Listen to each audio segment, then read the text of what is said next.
Welcome to the Ethical Humanist Society of the Triangle. Thank you for coming out to our meeting today. My name is Fred Bright. I'm the president of EHST. And it's a pleasure having you here. It's a beautiful day, kind of warm outside, but we've got an exciting topic today, a great speaker, and I look forward to events. Are you the MC, sir? Well, they tell me. I will introduce you to today's MC, who will Give me that. Apologies, somehow I missed this and I don't have the slightest idea why I even came up here because I don't know what to say. I feel, oh, this is, oh, we got joke slingers in the audience now. All right. First, there's the welcome mission statement. Welcome to the Ethical Humanist Society of the Triangle. I am your MC for this afternoon. Good luck to you all. Welcome to the Ethical Humanist Society of the Triangle. Thank you for coming out to our meeting today. I'm Solomon Gibson III. I am a member of the Board of Trustees. Cool. The Ethical Humanist Society of the Triangle promotes the use of reason and science in the search for and commitment to living an ethical life that benefits all humanity. We believe that personal inquiry, responsibility, and accountability are the best basis for ethical decision-making. Our weekly forums seek to broaden our understanding of ethics and human nature, and our congregational community encourages us to share these diverse opinions, friendship, and camaraderie. That's true. We welcome everyone to share in our journey. Certainly do that too. If you would like more information about our community, please ask me, well, and any of our membership. There's a visitor sign-in sheet and some literature at the greeters table over there where Amy is. Due to the ongoing pandemic, we remind you to please observe social distancing. Masks, although not required, are recommended. Then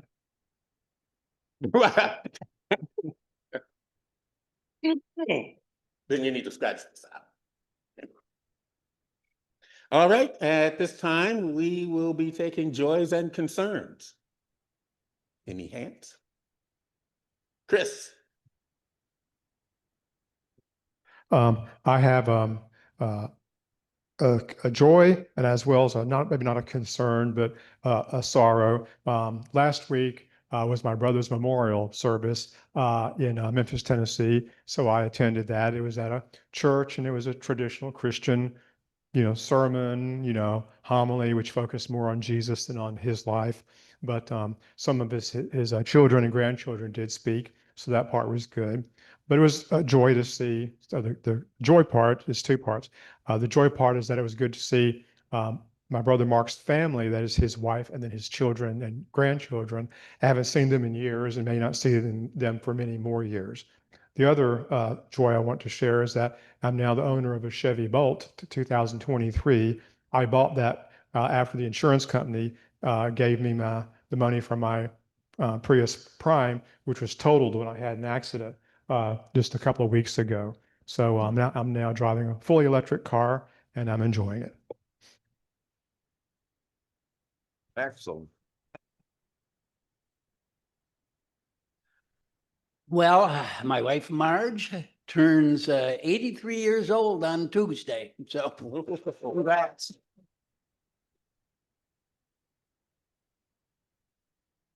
So I have a little bit of a car joy also. Somebody backed into our car or hit our car in a parking lot when it was totally unoccupied and cracked the back tail light and busted a little hole in it. And so we have insurance. We called the insurance company, paid a deductible, had to wait a week or so while they fixed it, but it's back in perfect condition. But the joy is they detailed that car and cleaned it inside and out. I have never seen that since the day we brought it home from the dealer. It has never been that clean, and it's incredible. And you're admitting that in public, huh?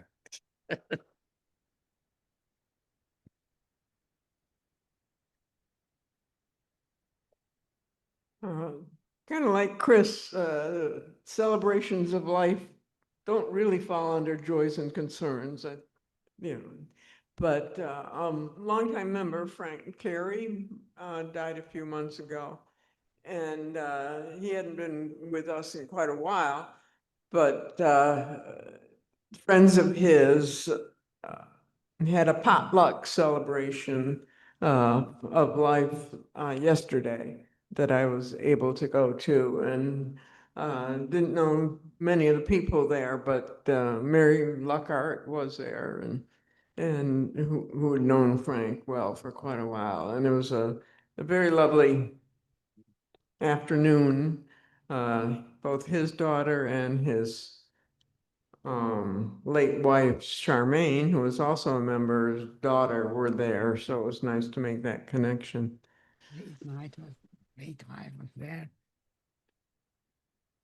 Maura?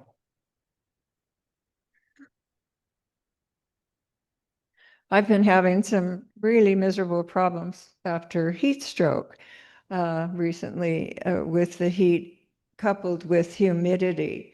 And my joy is I've been watching the humidity, and it has an inverse relationship with heat. The hotter it gets, the lower the humidity goes. So that's my joy. My concern is it's still too hot to go outside and work in the garden. I'm actually going to go back to the celebration of life comment. And really, this one is kind of a joy. One of our Cardinal Singer members, Teresa Burt, died last fall. She had like stage 4 cancer, and she fought it for a while, and then she decided that was enough. And she set everything up and decided to wait until June for her celebration of life because she wanted her grandson to be all done with college. And so next Saturday, we're going to that, and we're going to be singing at it. And I think it really actually will be joyful. And she's going to have so many people because she was a nurse and she taught nursing and she sang, she did all these things. So it'll be good. Any other joys and concerns? Amy? Yeah, I have a concern, and that's what's going on in the Middle East. And I guess we'll just have to wait and see, but I just don't like it at all. Sure. All right. That's all. Opening words. Who's today's? Jan.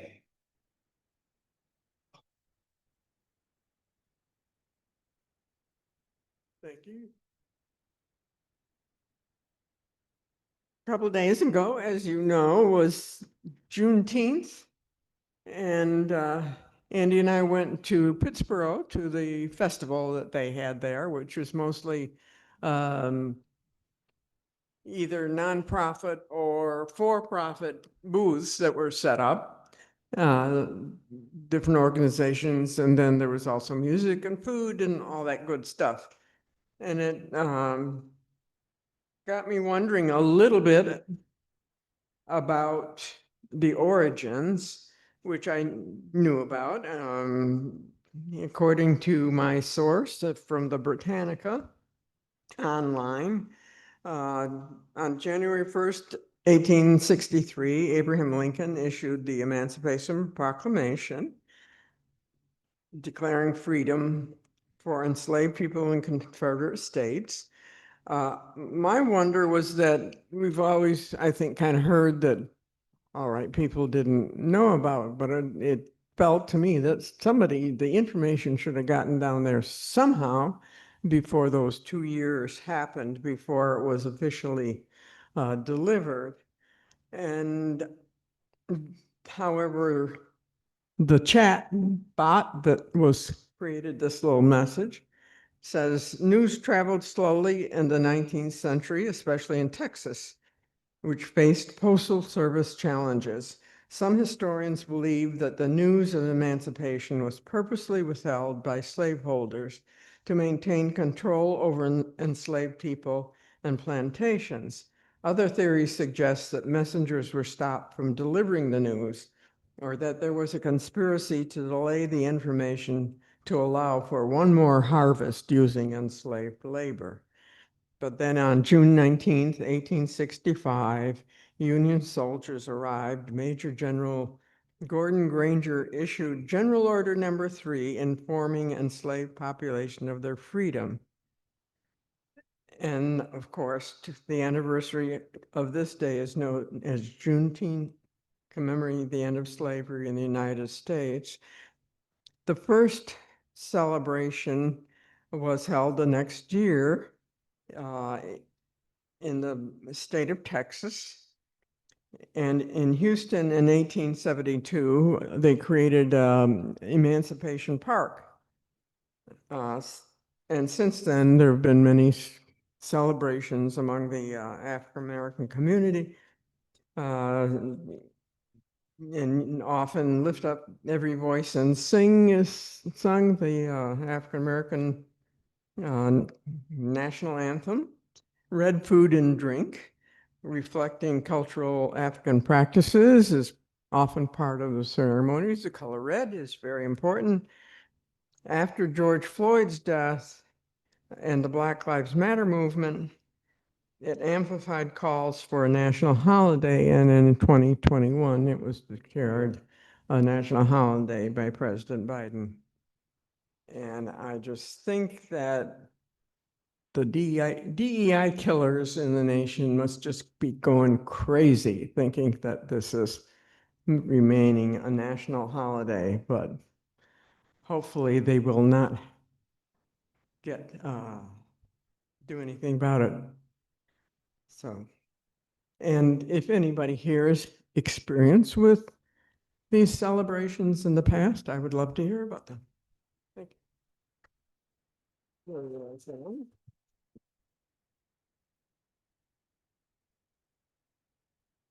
Okay, at this point, I'm to introduce our speaker. I have no information up here.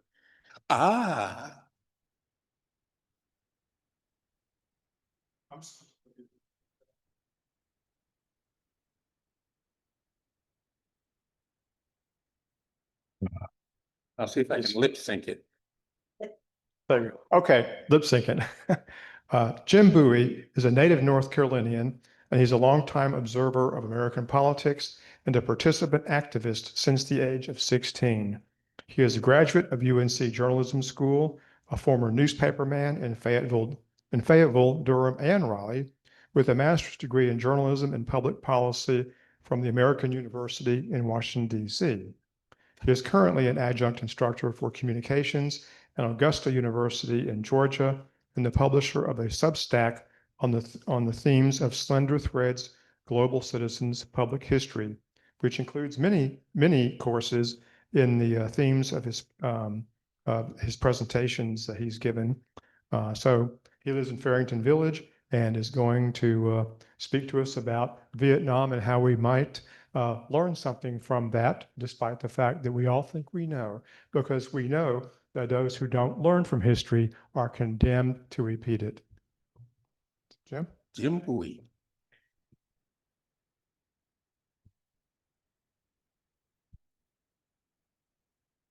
Thank you. Now let me get this thing going.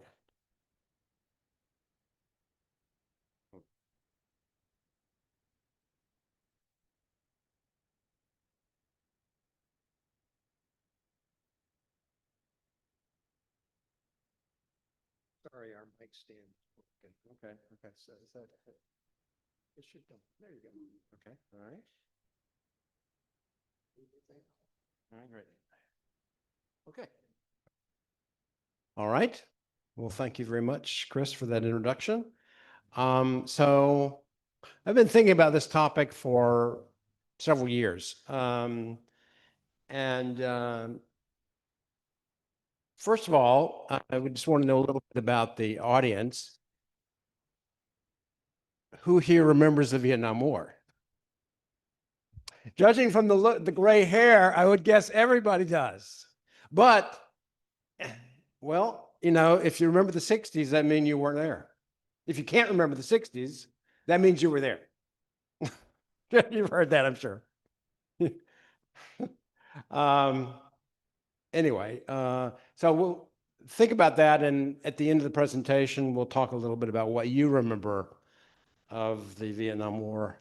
There may be some parallels to what we're going through now in terms of social division, my guess. And we had not only Vietnam, but we had civil rights going on at the same time. We had the women's movement, a lot of cultural conflict and fluidity at that time. And there's even a debate on whether that time maybe was more conflicted than what we have now, possibly. Okay, so first I want to talk about how my mind has changed about Vietnam. I turned 18 in 1972. Fortunately for me, the draft ended in 1971. My birthday was number one. And so, you know, I remember watching Walter Cronkite, and he began the broadcast with my birthday as the number one lottery. Oh, thank God I'm not 18 yet. Because at that time I was going door to door in my little town of Scotland County called Wagram in Scotland County, North Carolina.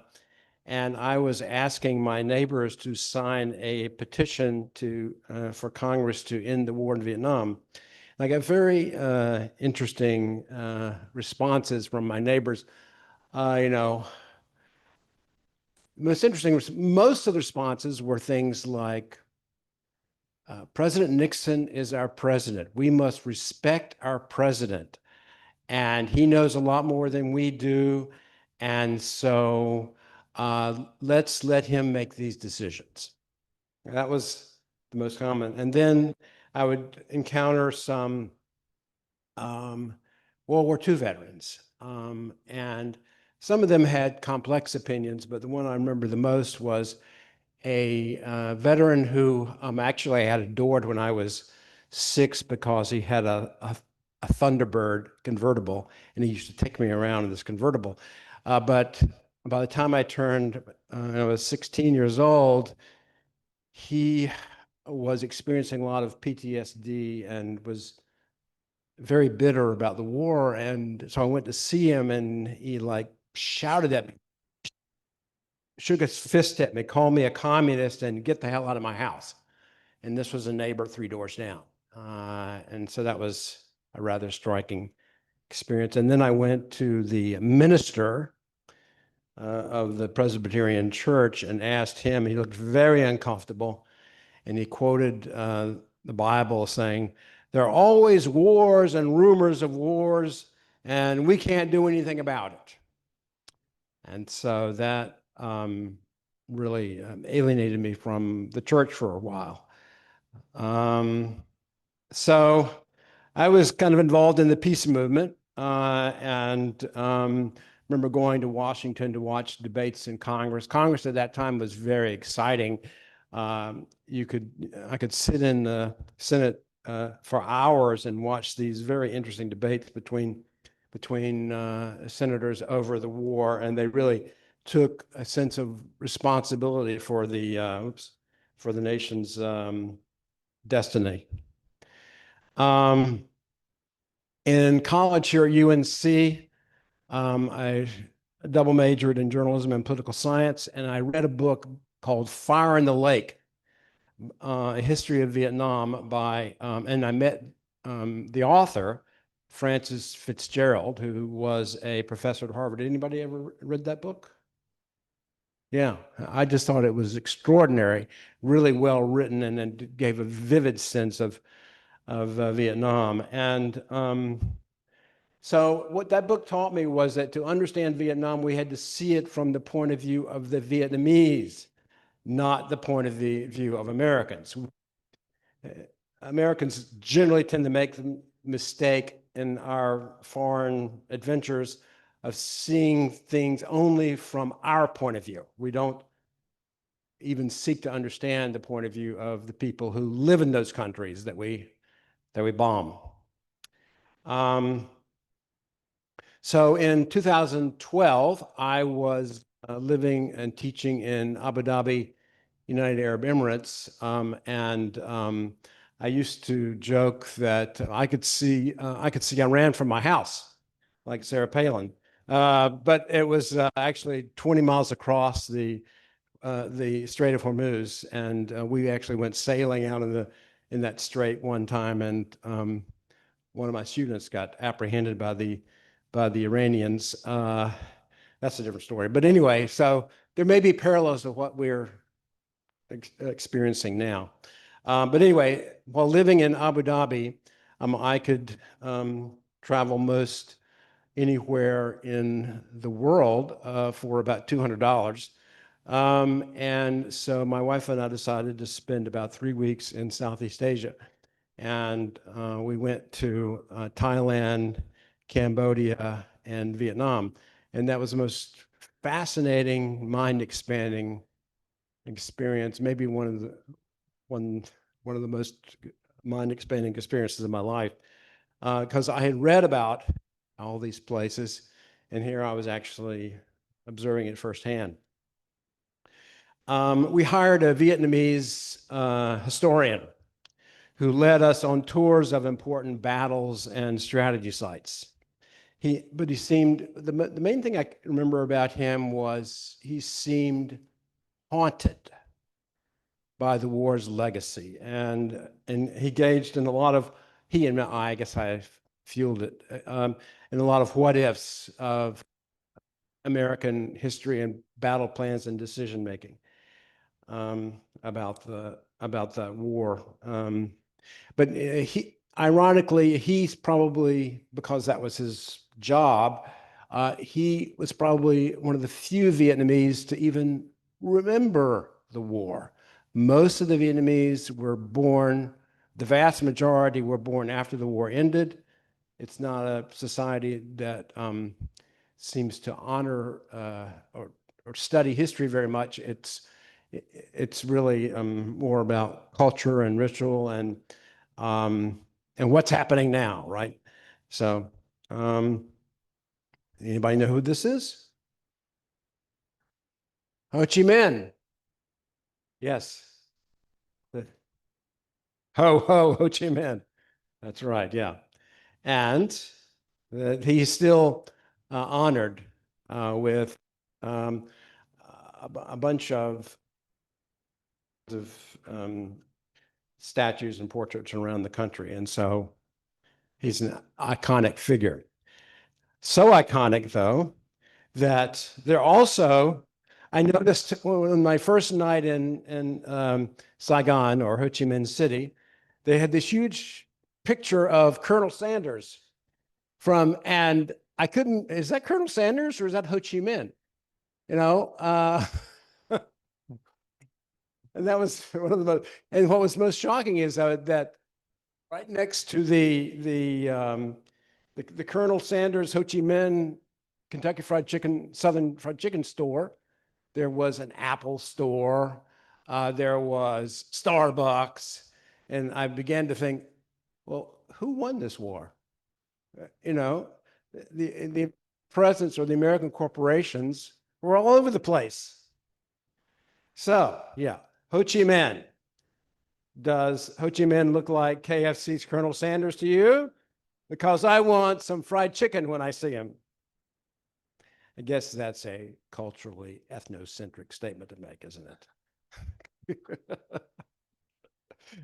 Okay, so in my study of Vietnam, I came upon a number of turning points. The first was in 1945 when Ho Chi Minh wrote a letter to Harry Truman seeking U.S. support for the independence movement in Vietnam. And he wrote in that letter, he had great admiration for George Washington, for the American efforts to to extract themselves from British colonialism and establish their own nation.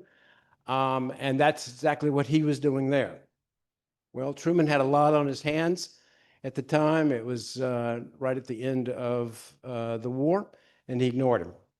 And that may have been a terrible thing that he ignored. He sort of asked, well, now, where is Vietnam? And it's a little kind of, and not important compared to the decisions that he had to make, he thought. In the 1950s, there was a very intelligent diplomat by the name of Edward Lansdale, who had this approach toward Vietnam of winning the hearts and minds approach. And he was an advisor to South Vietnamese President Diem. So things seemed to be going well, relatively well.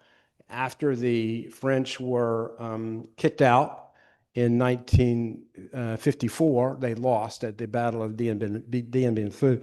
And then the Americans, in contrast, seemed to be much less colonial in their approach. They didn't just want to make Vietnam the 51st state, or so it seemed. Anyway, but Lansdale got transferred, and Diem's was assassinated in 1963, probably with CIA assistance. Robert Mack, which is the Secretary of Defense, went to Vietnam after that, came back and did a press conference. Oh, things are going really well. And then turned his back, talked to his advisors and said, things are going to hell there. Basically, he was being propagandistic, and when he had a lot of worries about what was happening. Then in 1964, there was the Gulf of Tonkin incident, in which it appeared that U.S. Ships were attacked, but were they really? And Lyndon Johnson, escalation of the war with more than 100,000 U.S. troops. Congress just kind of rubber stamped the Gulf of Tonkin resolution, and there were only very few members of Congress at that time who actually voted against it, who turned out, in retrospect, to be heroes of the anti-war movement. In 1968, there was this was in January, February of 1968, there was the Tet Offensive, made in the media as a terrible U.S. South Vietnamese loss, but later history suggests otherwise.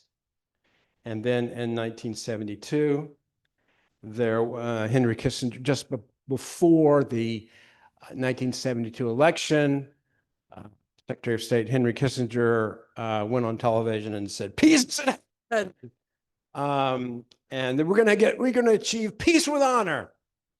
And this was actually a kind of a political deception,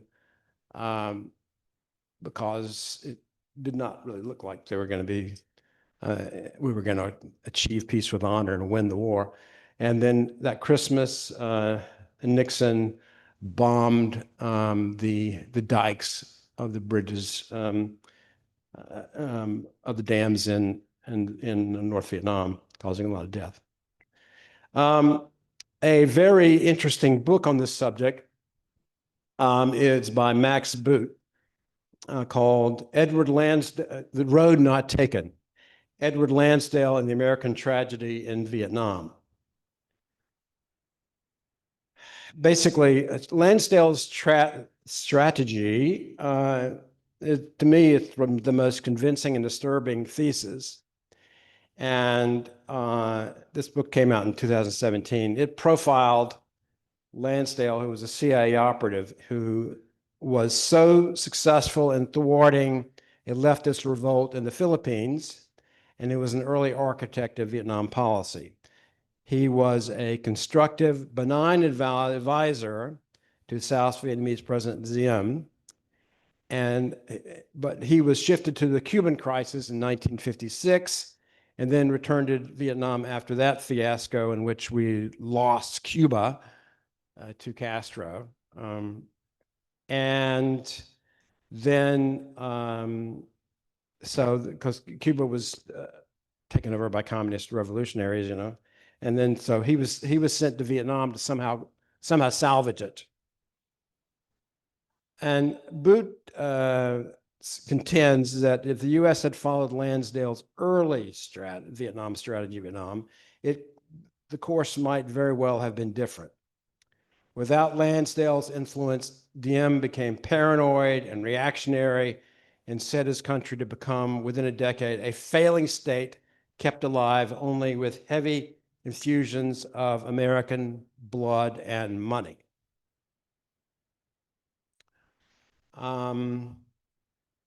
Lansdale had been ingenious in sort of creating this stable democracy in the Philippines, which is still, you know, a strong American ally. And then we have, you know, looking back, we often wonder, well, how the hell did we get in Vietnam?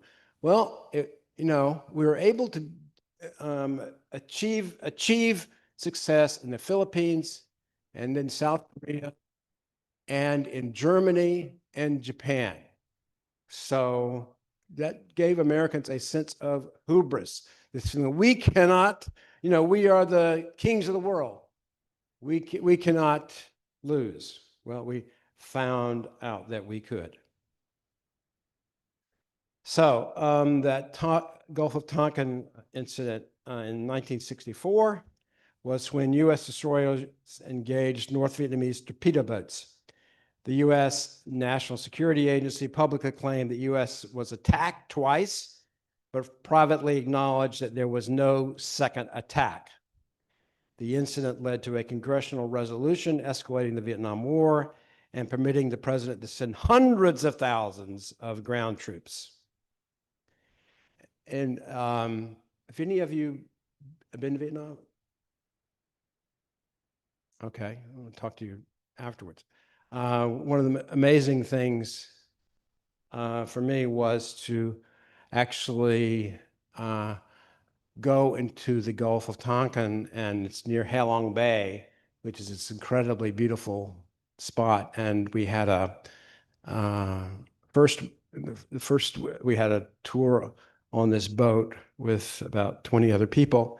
And then one of the guides said, if you want to stay another day, we'll give you a boat. I said, yeah. And so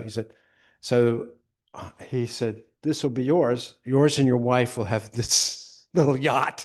And it was incredibly inexpensive that he gave us another 24 hours in this incredible bay, and then out into the Gulf of Tonkin. And that was just amazing. And then in 1968, there was a Tet Offensive, which was a surprise North Vietnamese attack on South Vietnam. American forces were initially reported to have a huge loss. It was huge for the U.S. and South Vietnam. It caused American public opinion to turn against the war. President Johnson, unable to convince the public that the North Vietnamese had suffered an enormous loss, sought a negotiated settlement. North Vietnamese leadership was shocked by how well the Americans and South Vietnamese retaliated, actually, and became despondent at their own casualties and the outcome of the offensive. If the Americans and South Vietnamese had persevered without negotiations, they might have won a Korea-style settlement. That's also quite tragic. And then between 1966 and 1972, the U.S. attempted to bomb the dikes of the Red River, which, if completely successful and the Red River Valley was flooded, would have drowned somewhere between 200,000 and 1 million North Vietnamese. And there were American generals who recommended that, but we didn't go that far, but we did a hell of a lot of damage over the US bombing campaign, we dropped 7.5 million tons of bombs on Vietnam. It was equivalent to 150 Hiroshimas. There's ongoing harm of Agent Orange and unexplored ordnance. I remember flying into Da Nang. This was in 2012, getting off the plane and saying, "What is that smell?" And what I was told was, "Oh, that's Agent Orange. There is a supply of it right next to the airport here." We saw quite a number of deformed babies and children during our time there. And kind of going there and touring certain sites and museums, I kind of felt like I knew what it was like to be a German, modern day German, touring a concentration camp. I said, well, this is what we Americans did. We think that we're not capable of what the Germans did, but we certainly are. So, yet 50 years later, I encountered very little bitterness from the Vietnamese about what we had done there. It is one of America's strongest allies in Southeast Asia. And so I'll show you some. There's a little clip here. I think this will work. There is, let's see, I don't know if do we have sound? Let's see if this works.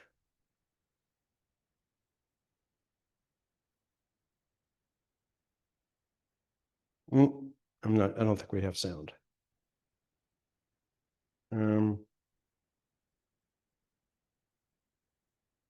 Okay, well, I'll summarize this. Basically, this was a PBS report. It's only 11 minutes. I can maybe show the pictures of it. The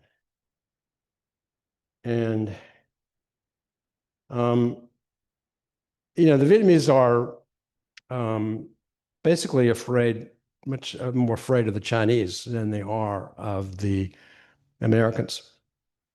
And yet, so they look to America to supply them with weapons. They are fiercely independent, and I think that's the main thing, that they do not want to be conquered by anybody.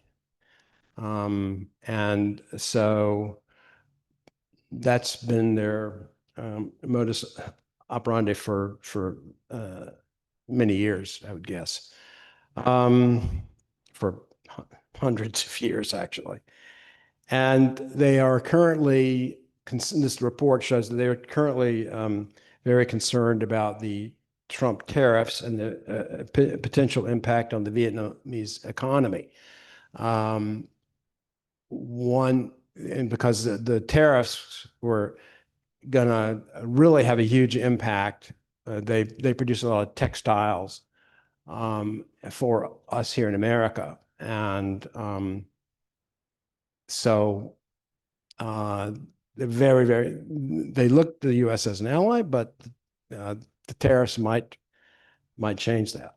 So there's a lot more to say about that. Okay. Another thing I will recommend to you is, who knows a lot more about Vietnam than I do, is my colleague in Abu Dhabi, Steve Raymer. He's a photojournalist, and he's a Vietnam veteran. He served as a U.S. Army Public Affairs officer in Vietnam from 1967 to 69, escorting journalists who covered the war. And then he wanted to become a fighter pilot, but his eyesight wasn't good enough to pass the eye exam. Ironically, he went on to distinguish himself professionally and fearlessly with his eyes. In 1972, he joined the staff of National Geographic and traveled to more than 80 countries in 2 decades, but he's been to Vietnam more than 30 times and wrote a book about it. And he has a Substack called Through the Lens. On this day of solemn remembrance. The Vietnam War ended 50 years ago today. That was April 30th.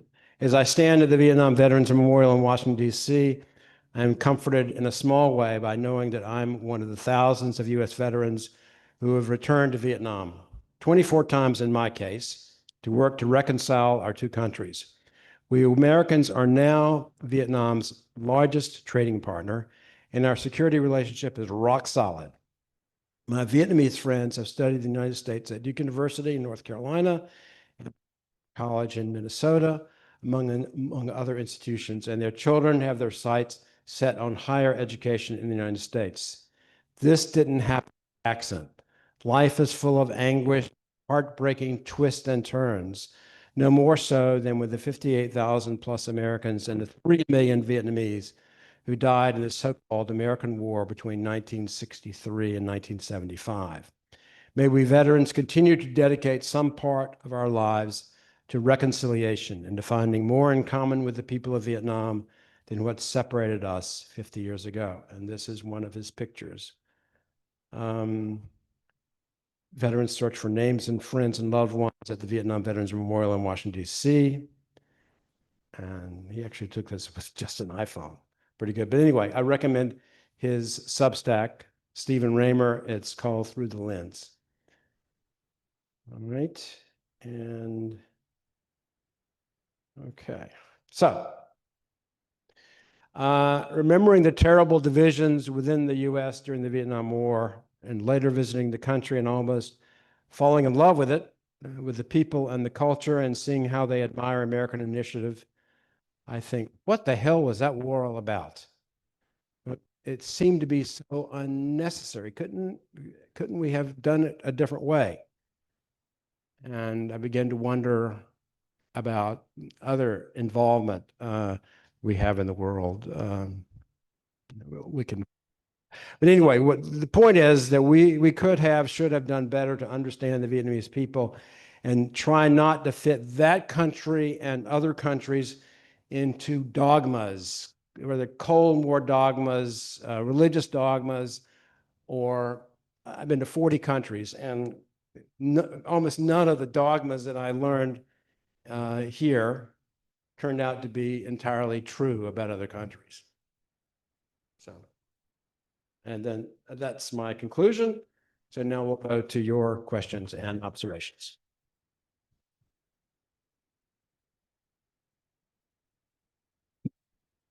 Okay. Thank you. Have you back in just a moment for questions and answers, but first we have to take care of some stuff. Let me see. I don't remember the order, but we passed the baskets. Actually, script.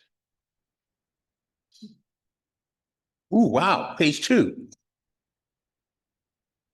Our society is an all-volunteer organization, and we receive no money from any other organizations. We survive due to our commitment to our common goals, and so we pass the basket, and thank you in advance for your generous donations.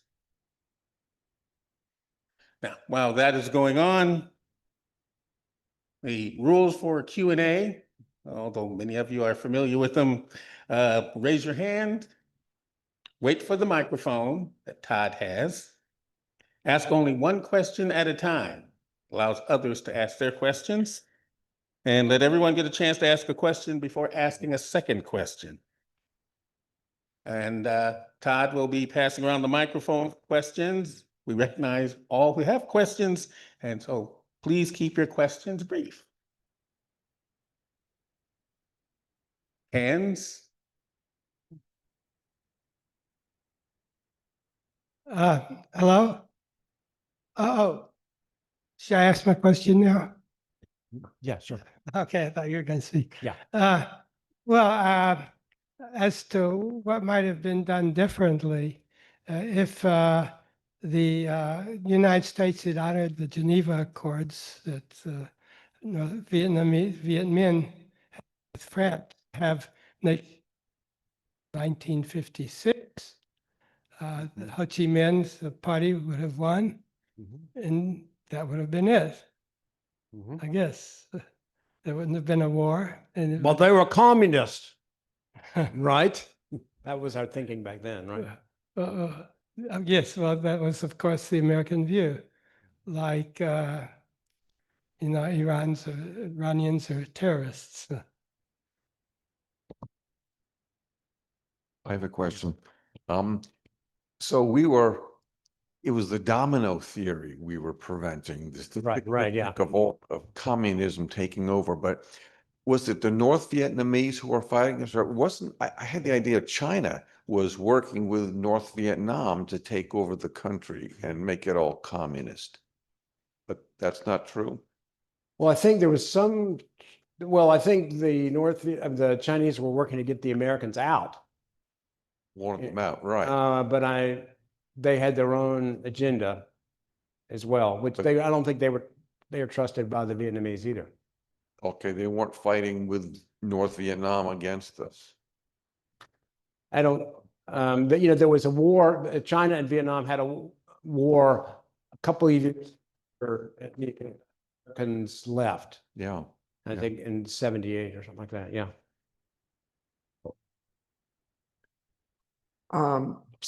Early in the war, I read a book about Vietnam that was written by I believe a journalist who knew the area. And what I remember from it, he talked about China and North Vietnam being enemies, that that they were concerned about being taken over by China. Their communism was more closely related to Russia.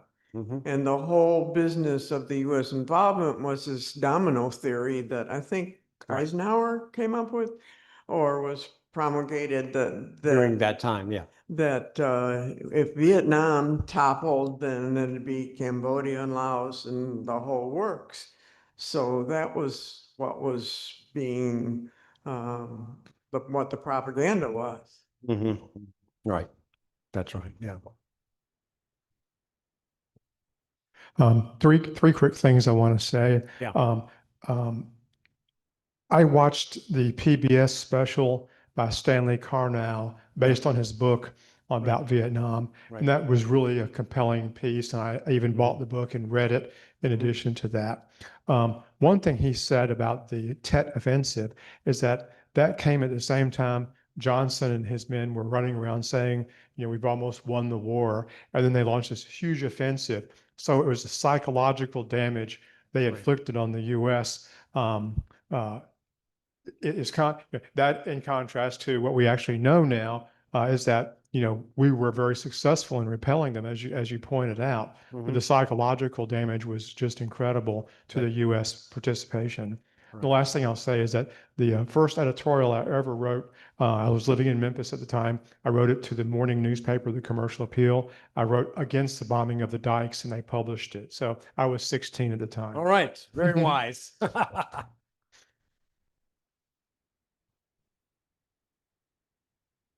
Well, one thing about the Vietnamese history is that in about 100 AD, the Chinese started occupying Vietnam for 1,000 years. And the Vietnamese are very proud of having kicked them out after 1,000 years. So they saw the American experience in Vietnam as a very temporary thing. And they were very proud, and they're still anti-Chinese. Right. And you get a sense of their long view of history when you go there and you say, well, they hardly remember that little blip of American involvement. That was just such a small blip. Yes. Thank you. Great talk. I read a book a while ago by a historian named Barbara Tuchman, and it was called The March of Folly. Right. And the subtitle was from Troy, the Trojan horse, to Vietnam. And basically, it was a thesis about why governments pursue policies contrary to their own best interests. Uh-huh. And to some extent, I think both Vietnam and Korea even can be put into the same boat in the fact that in both cases, the leader of the opposition, Kim Il-sung in South Korea, or in North Korea rather, was really a anti-Japanese person, and the only person he could find to support him was the Soviet Union at the time, and so he didn't care. He wanted to get rid of the Japanese. He was a resistance fighter for the and so when the war ended and the U.S. occupied most of that peninsula. They had a choice of what they were going to do, and well, this guy's communist. We have to get rid of him. Right. But they ignored, and they put a lot of uh, uh, former sympathizers in charge in South Korea because that's what they did in Germany. They put former Nazis in charge of villages and stuff because they needed competent administrators. And that ended up making that war become, a part of this domino theory problem. And the same pattern seems to have repeated itself in Vietnam. Is there a way out of pursuing policies contrary to your best interest? Can governments stop doing that? Well, I think that if you have people trained in the culture and the language of the society that you're thinking of invading or occupying or even having relations with, then that's what we need more of. There seems to be firing and getting rid of a lot of scholars of the world. But I think that's the way you go about it. I mean, when I was in Abu Dhabi, I would meet a few Americans who were Arabic speakers, and they would come to Abu Dhabi on their holiday from Iraq, and they would just shake their heads and they said, we don't even know that society because I'm one of the few Arabic speakers. We just don't know it. And just bites us in the butt, because we don't know the society, Yeah, I had just a couple of things. One, I was curious as to, in the end, there was the question of what this was all about. And I was curious, based on the title, as to did American involvement improve things, or was it detrimental if America had never become involved in the first place? And my second thing was, you said at the beginning that you believed one thing about Vietnam, but now that had changed. And I was also wondering what that was.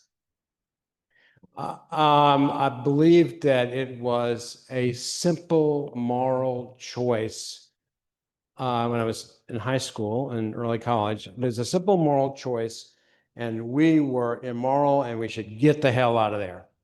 And then talking to that Vietnamese historian, I realized, and this was 40 years later, that he was still haunted by our choices and felt that we were guilty of a moral failure of not sticking with them. And, he was haunted by it. And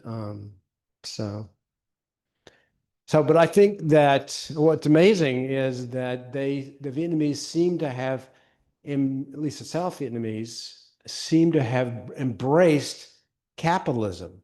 I mean, these people are really have incredible initiative. They are so eager to please you as a tourist, and they have so much entrepreneurial spirit, and they work many long hours to try to get ahead. And I don't know if that's American influence, but you also see a lot of multinational corporations there, not only the fast food, but the tech companies and are all there. And then they see, they want to make shirts and clothes for us. And you would go into the market and you'd have these bargaining sessions with the manufacturers of the shirts and the jeans and the clothes, and they were fierce bargainers, but my wife was too, and so and so I think my wife won one session, the dealer we're working with, she's too fierce. Sort of like the Vietnam War all over again. It's funny. Yeah. Yeah. Do you know where Ho Chi Minh was educated? In London or in the US, I think, right? Okay, I'm not sure. I was asking. What? France, that's right. That's right. France, yes. Yeah. Yeah, that's right. Yeah. Yeah, yeah, yeah, yeah. Uh-huh. Oh, well, it's in my turn. Oh, okay. I didn't think of the right retort to your retort about the Americans not honoring the agreement to have an election in 1956 that the Viet Minh would have won. And you said, as was the American propaganda, oh, they were communists. Right, yeah. But the Americans, on the other hand, in preventing holding the election for nationwide unification, were anti-democratic. Yeah, So exactly. even the people at the time could be questioned, is it worse to be communist or to be anti-democratic? Right, And we yeah. could ask America also about its reaction to Cuba, which there wasn't an election, but it was Castro was the popular leader. And so they put a siege on Cuba, and also Israel in Gaza. When they democratically elected Hamas, they immediately placed them under siege, leading to the situation we have now. And Iran as well, when they elected Mossadegh in 1953 or something like that. Yeah. And we toppled them. Yeah. Yeah. Two things. You were saying how successful we were in the Philippines, and based on that model, other things. Yeah. Decisions were made for Vietnam, but I've read a lot of reports and even some books written by some of the few people who survived the Bataan death marches. And I had come to the conclusion we weren't all that successful in the Philippines. We're just doing our stuff to make it up. So it looks pretty good to save face. And that, to me, is one of the things that's been consistent, unfortunately, all along in history told by certain people in the United States. And the second thing is, I believe the same thing is going on with the US and Iran. Very few people understand Iran and Persian culture and ever have a chance to take the time to indulge in that. I have Persian relatives and also have been really concerned because it is a fact known by so many people and not told the truth about in this country. Iran had no interest in making nuclear bombs and does not want a nuclear war. And we're enriching uranium to the degree that they could use it for nuclear power plants. And the only reason we don't have the accord, the Iran accord, is because Trump didn't want Obama or anyone else to get credit for that. And so took us out of it. Who would trust any agreement with Trump and his sycophants? I mean, honestly, all of these lies and all of these pretend histories and not understanding the other cultures, not understanding other cultures, including Palestinians, have just made this world a big mess, and it's scarier than it's ever been. And do you see that we don't I mean, what do you think? We don't understand No, we don't Persian understand all- culture at all. No, we don't understand at all. And so we'll see. I did hear uh, an Iranian native on the PBS NewsHour the other night, in which she was an advocate for the democracy movement there, and she almost seemed to come out in favor of regime change against the fascist government, but she said it needed to come from within and not from external forces. And so that's the question. If we push it along, that could be a complete disaster. Um, you know, the Pottery Barn rule, you break it, it's yours. Quick question. You mentioned in the Tet Offensive that North Vietnam didn't realize, well, they were really injured in that. And if we had kept up the offensive, we could have won. Well, so what would have been the difference if we won the Vietnam War? How would things be different now? It wouldn't be. Well, I think that it would be more capitalist, probably. Even the North might be more capitalist, but I mean, but the Vietnamese are very strong-willed. They were always going to shape their own country, and then sooner or later they were going to tell us to probably get lost, because this was their country and they want to determine what the future is. So it's a communist country now? It is, Oh, but it's capitalist. Vietnamese much more than it is communist, I think. Yeah.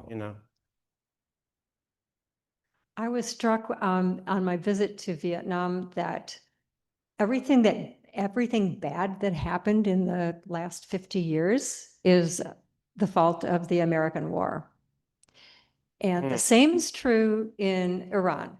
Everything bad that has happened is death to America. Everything that bad that happened since the Ayatollah took over is America's fault. So we brought this on ourselves. We brought that on ourselves, and we have not learned from history.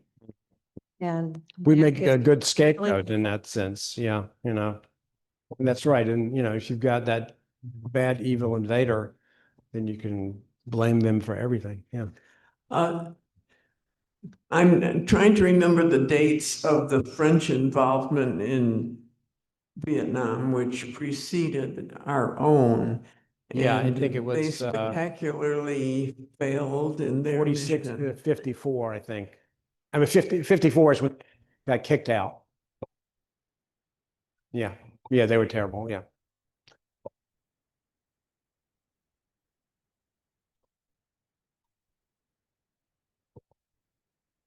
I agree with your concern, and the woman you were mentioning, talking about regime change. I was in my husband's Ukrainian, was in the Soviet Union when it still was the Soviet Union. And it was just at the time in the late 80s at Perestroika and Glasnost, the change. And I was asking some of the old ladies, matryoshkas, the grandmas, are you happy to be changing from Soviet rule? And they, to each one individually in different places, said no, because there is no structure in place to change to, and it's not going to get better in our lifetimes. It's going to get much worse than it is even now, which is true for them. It did. And I see that the point about Iran. There's a better chance that if we knock out the regime that exists now, a worse one will come in, Islamic extremists who are, worse than what's going on. Mhm. I mean, I don't know any of my Persian family who's happy about Khomeini coming in. In fact, they made miraculous and really difficult escapes after the Shah was deposed. So people are not happy, but they're surviving it. And Right. I think coming from within is important, but that structure needs to take time to organize and be in place. We're making such a big mess there. It's just heartbreaking. And I don't know if there's anything we can do about it now. What can we stop? I mean, Trump loves to be emboldened by big war Well, I think that material. we can support people in Ukraine. Um, and I think that we can support, I don't know whether this democracy movement in Iran, I'd have to need more to know more about it, but I'd be interested in that. And in Russia, I went to Russia first when I was here in Chapel Hill as a student in 1978 with a group of other UNC and Duke affiliated people. And they were so proud of their Soviet Union, and the tour guides would tell us, "Oh, we are 50 years ahead of you in the United States," and a lot of propaganda, and we were able to get beyond the propaganda from the tour guide. And then I went back in 2007, and the tour guide then said, "We're 50 years behind you in the U.S." We don't know who we are. We are lost. We are lost as a country. There was this sense of foreboding and depression among people there. It was wintertime, so first time I went was in spring, so maybe that was part of it. But there's certainly a sense that they had lost confidence in the world. I think that Putin, he's a strong man, and they don't like him, but they say he's our strong man, and he makes the trains run on time or whatever. I kept thinking of all the horrible Republicans that got us into the wars in Iraq and Afghanistan and Trump with Iran and things. And what horrible Republican president got us into the Vietnam War? Oh, yeah, it was John F. Kennedy. John F. Kennedy and Lyndon Johnson, right? Yeah. Yeah. How did Kennedy? What was the thinking of him sending? Well, I think it was an American mistake. Yeah. It goes all the way back to that post-World War II hubris, the belief that we were on top of the world and we conquered Japan, and we conquered Germany, and we're conquering Korea, and we can't be beat. And that was our national experience. It wasn't a partisan thing. And in fact, I think most of the wars that we've had, they've not been partisan. I mean, they're not just one party being stupid about it. I mean, the Iraq War, we forget, there were a lot of Democrats, including John Kerry and Hillary Clinton, who voted to authorize force in Iraq. And On the lines of weapons of mass destruction. Right. Yeah. Yeah. Yeah. Okay. Yeah. What else?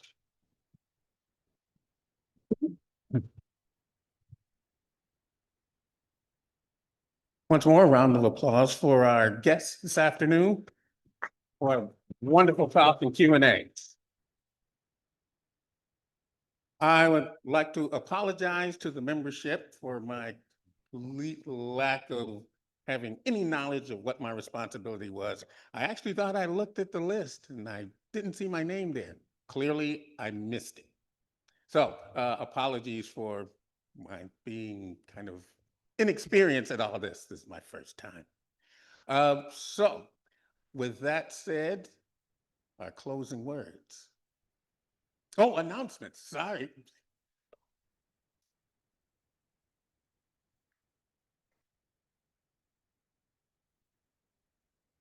Just as a reminder, next Sunday is a fifth Sunday.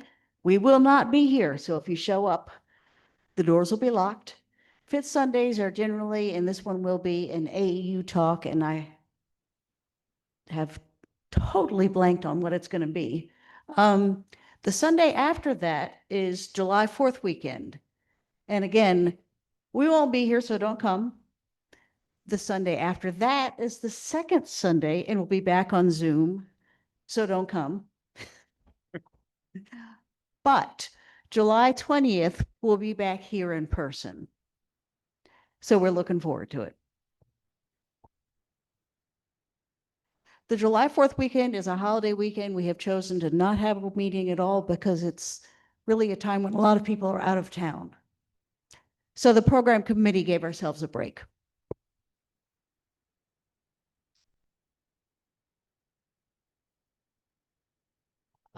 This Wednesday will be Humanist Happy Hour in Pittsburgh.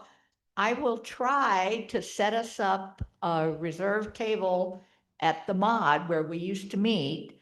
They told me last time that, yeah, we can do it. They will make, even though they're not always open on that side, they're open on the band, big open side. But she says, if I make a reservation, they'll make sure that there's a server for us on the quiet side. I don't know that for a fact yet, and they'll have to open that door for us, which isn't always open on Wednesday nights, but please let me know if you're coming on sometime by Tuesday, because I'll call in a reservation and hopefully tell them, oh, yes, we have a big crowd coming. But also keep an eye on the listserv and your email, because if somehow they don't follow through, then we'll end up at the brewery. But I will let you know ahead of time. We're going to try for the mod, which is right next to Doherty's. We used to meet at the mod all the time. There's good parking on just across the street, and so we'll give it a try. Any more announcements? All righty, now closing words.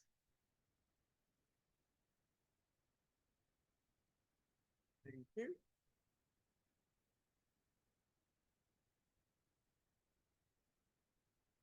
Well, in recognition of the summer weather that is here with a vengeance and our lovely 90-degree days, I've got a poem by Mary Oliver called The Summer Day.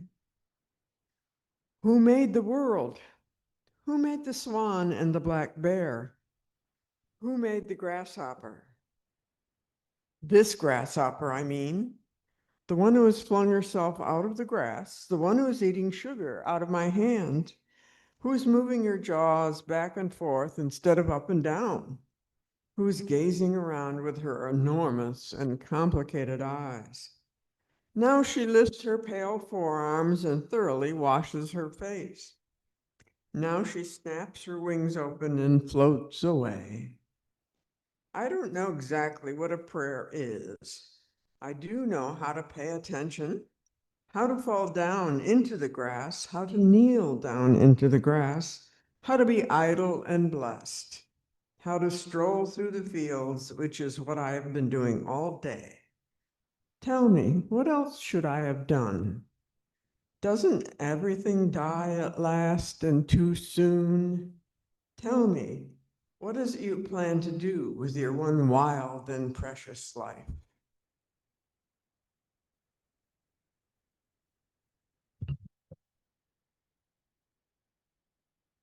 All right. Although our meeting may be over, our fellowship continues.